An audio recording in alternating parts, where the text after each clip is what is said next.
Hi guys, in this video I'll show you how to add the Google Analytics 4 plugin to your WordPress website. So how you can do it is just first of all log in to your WordPress, and once you're logged in, just on the left side scroll down, and at the end you will see an option or interface like this one called plugin. So just click on the plugin option and let it load. It might take a few seconds, so wait for it.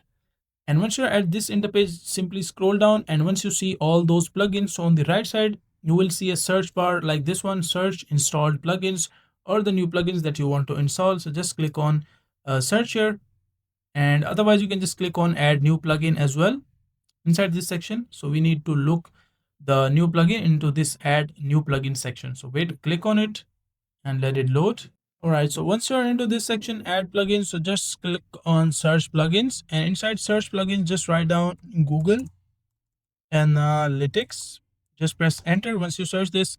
So it will take a few seconds. This is basically the section where we add the new plugins. Now, once you see the list, just ignore this one, which is by the Google, because this is not the one we are looking for. Simply scroll down, and this is the Google Analytics GA Connect Google Analytics to WordPress by Jeff Star. Now, this is the plugin which we are looking for. So just click on it. Otherwise, just click on install now, and that will be installed and added to your WordPress website. So that is a simple and easy process of how you can do it.